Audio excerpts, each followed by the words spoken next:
పని మనిషిగా కేసీఆర్ పేరు తెచ్చుకుంటే మాట తప్పడమే నా నైజంగా రేవంత్ రెడ్డి పేరు తెచ్చుకున్నాడు. సో ఆ 300 మందికి నువ్వు ఏం చేసినావో చెప్పు. ఫస్ట్ ఆఫ్ ఆల్ ఆ 300 మందికి 2013 చట్టం అమలు చేసినవా? పాత ఇంటికి కంపెన్సేషన్ ఇచ్చినవా? కొత్త ఇల్లు సెలబుల్ రైట్స్తో అందించినవా? వేజ్ లాస్ కింద రావాల్సిన డబ్బు ఇచ్చినవా? 18 సంవత్సరాలు నిండిన ప్రతి ఒక్కరికి న్యాయం జరిగిందా? You answer the question. నువ్వు ఆ కూలగొట్టిన 300 మందికే ఇప్పుడు రోడ్డు మీద పడేసినావు. ఏడాదైనా అతి గతి లేదు, దిక్కు లేదు. రేపు కూలగొట్టే 10,000 ఇండ్లని ఏం చేస్తావో అని ఆ ప్రజలు భయపడడంలో, ఆందోళన చెందడంలో న్యాయమే కదా. నిన్ను ఎట్లా నమ్మాలి నీ మాటల్ని? You answer this today. ఇది పాయింట్ నెంబర్ 6. నా పాయింట్ నెంబర్ 7. ఇప్పుడు మధురిడ్జ్ అపార్ట్మెంట్ వాళ్లకు నువ్వు 7 ఎకరాలకు 7 ఎకరాలు ఇస్తా, ఇంతకంటే మంచి ఇల్లు కట్టిస్తా అని చెప్పినావు. మొన్న ఉమెన్స్ డే రోజు మాట్లాడినావు ఉపన్యాసంలో. అది నిజమెంత అనేది తర్వాత సంగతి. బట్ మై క్వశ్చన్ ఈజ్, ఇప్పుడు మధురిడ్జ్ ఒకటే కాదు కదా, నువ్వు ఇక్కడ 10,017 ఇండ్లు కూలుస్తా అని చెప్పి నువ్వే గెజిట్ ఇచ్చినావు. ఇట్లా 46 కాలనీలు ఉన్నాయి. ఆ మూసీ వెంట నువ్వు నోటీస్ ఇచ్చినవి, నువ్వు మార్కింగ్ ఇచ్చినవి 46 కాలనీలు ఉన్నాయి.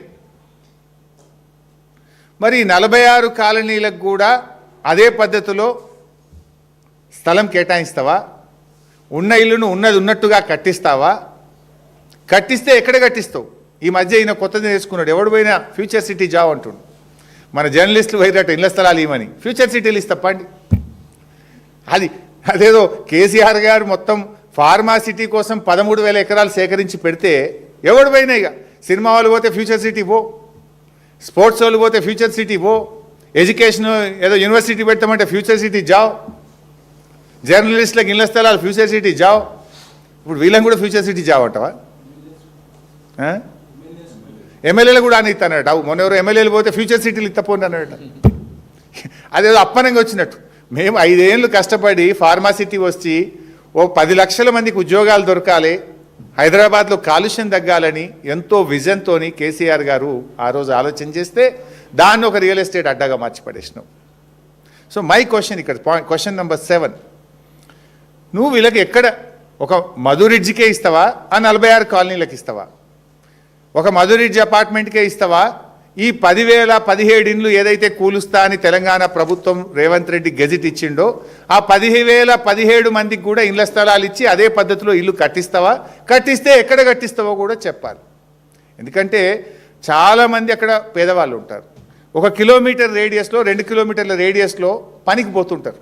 నువ్వెక్కడో 30 కిలోమీటర్ల అవతల తీసుకుపోయి ఇల్లు కట్టిస్తా అంటే ఇక్కడ ఉండే వాల్యూ ఏంది, అక్కడ ఉండే వాల్యూ ఏంది? నెంబర్ 1.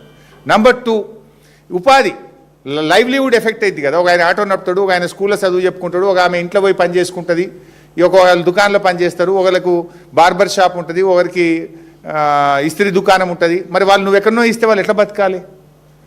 మరి ఆ పక్కన ల్యాండ్స్ ఉన్నాయి, అవన్నీ అమ్ముకదొబ్బే ప్లాన్లు ఉన్నావు. ఇప్పుడు ఆల్రెడీ ఉస్మాన్ నగర్లో 100 ఎకరాలు యాక్షన్ పెట్టినావు. ఆ పక్కనే ఇప్పుడు మిగతా ల్యాండ్లన్నీ ఇప్పుడు యాక్షన్ పెట్టినావు. మరి వీళ్ళకు అక్కడ ఇస్తావా? ఎక్కడిస్తావు? ఒక మధు రిడ్జ్కే ఇస్తావా? 46 కాలనీలకు ఇస్తావా? ఈ 10,017 మందికి కూడా ఇస్తావా? ఇస్తే ఎక్కడిస్తావు? మొత్తం కట్టించిన తర్వాతనే వీళ్ళని షిఫ్ట్ చేస్తావా? అప్పటిదాకా వీళ్ళు ఇప్పుడే గూలగొడతావా? ఇల్లు కట్టి ఇళ్ళకి దోలినాక ఇది గూలగొడతావా? ముందే గూలగొడతావా? ముందే గూలగొడితే మరి వీళ్ళు ఎక్కడ ఉండాలి? ఆ కిరాయి ఎవరు కడతారు? వీటన్నిటికీ సమాధానాలు చెప్పాలి కదా. ఇది నేను అడుగుతలేను, ప్రజల్లో ఉన్న ఆందోళన. నిన్న ఉదయం నా దగ్గరికి ఒక 100 మంది వచ్చిండ్రు. దాదాపు 3 గంటలు నేను విన్నాను. ఆ వీడియో కూడా రిలీజ్ చేస్తా. 3 గంటలు ఆ 100 మంది మూసీ బాధితులు నా ఇంటికి వచ్చి దాదాపు గంటన్నర సేపు వాళ్ళ బాధంతా చెప్తే నేను పెన్ను పెట్టి రాసుకున్నా. ఇవి వాళ్ళ హృదయాల్లో నుంచి వచ్చిన మాటలు, వాళ్ళ ఆవేదనలో వచ్చినటువంటి మాటలు. వారి పక్షాన్ని నేను అడుగుతా ఉన్నా. This is not my voice, this is people's voice. Sir మేము ముందు గులగొడితే మేము ఎక్కడ ఉండాలి? కిరాయి ఇస్తాడా? ఏడ కిరాయికి ఉండాలి? కట్టించినాక గులగొడతాడా? మరి ఒక మధురిడ్జికే కడతాడా? మాకు కూడా కడతాడా? ఎవరికి కడతాడు? ఎట్లా కడతాడు? ఎక్కడ కడతాడు? ఎప్పుడు కడతాడు? డిపిఆర్ఏ రాలేదు, 18 నెలలకు డిపిఆర్ వస్తుంది. These are the questions from the Musi బాధితులు. దీనికి ఆన్సర్ చేయి. This is question number 7. Now the last question number 8. ఇప్పుడు మూసీలో ఇమ్లిబన్ బస్ స్టాండ్ మూసీలనే కట్టిండ్రు, మెట్రో రైల్వే స్టేషన్ మూసీలనే కట్టిండ్రు, ఎస్టీపీలు అనేక ఎస్టీపీలు మూసి శుద్ధి చేసి స్వచ్ఛమైన నీళ్లు మూసీలో వదిలే ఎస్టీపీలు కూడా మూసీలోనే ఉన్నాయి. అనేక దేవాలయాలు ఉన్నాయి, చర్చిలు ఉన్నాయి, మసీదులు ఉన్నాయి, ప్రభుత్వ ఆస్తులు ఉన్నాయి. మరి అవన్నీ కూడా కూలగొడతావా? క్లారిఫై చేయి ప్లీజ్, క్లారిఫై. ఏమేమి కూలగొడతావు? Imlibun bus stand, metro railway station, ఎస్టీపీలు, దేవాలయాలు, చర్చిలు, మసీదులు ఇవన్నీ కూడా కూలగొడతావా?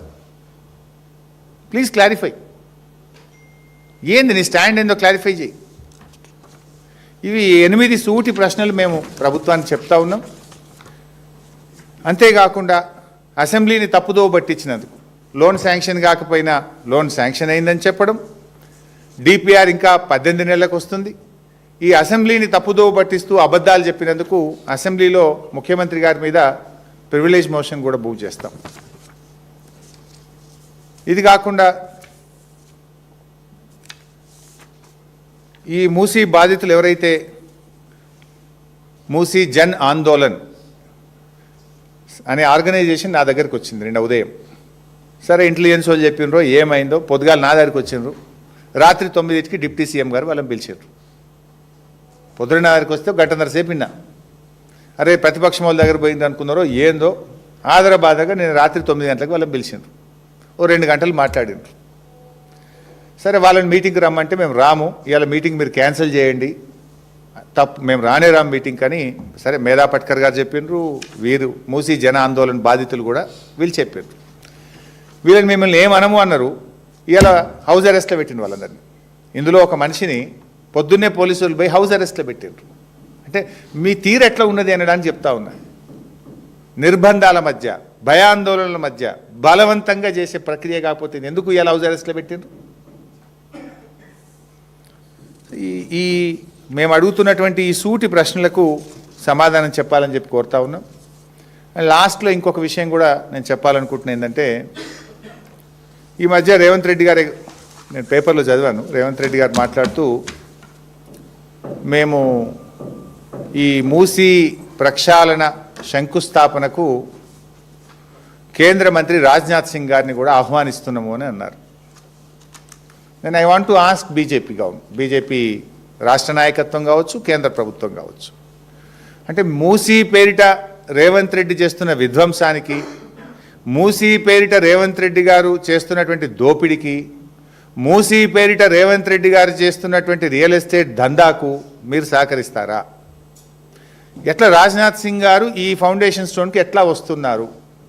ఆయన వస్తున్నారో లేదో ఆయన తరఫున నాకు తెలియదు. రేవంత్ రెడ్డి గారు చెప్తున్నాడు రాజ్నాథ్ సింగ్ గారిని పిలుస్తున్నాం, ఆహ్వానిస్తున్నామో అన్నాడు. ఈ దోపిడికి, ఈ రియల్ ఎస్టేట్ దందాకు, ఈ పేదల ఇండ్లు కూల్చడాన్ని బీజేపీ సమర్థిస్తుందా? క్లారిఫై చేయాలని చెప్పి నేను అడుగుతా ఉన్నాను. గతంలో కిషన్ రెడ్డి గారేమో మూసీ పరివాహక ప్రాంతంలో ఇళ్లలో నిద్ర చేస్తా అని బయలుదేరినాడు, యాత్ర చేసినారు. మరి ఒకవైపు మీరు యాత్ర చేస్తుండ్రు, నిద్ర చేస్తున్నాము, దీనికి వ్యతిరేకమని కిషన్ రెడ్డి గారు చెప్తున్నారు.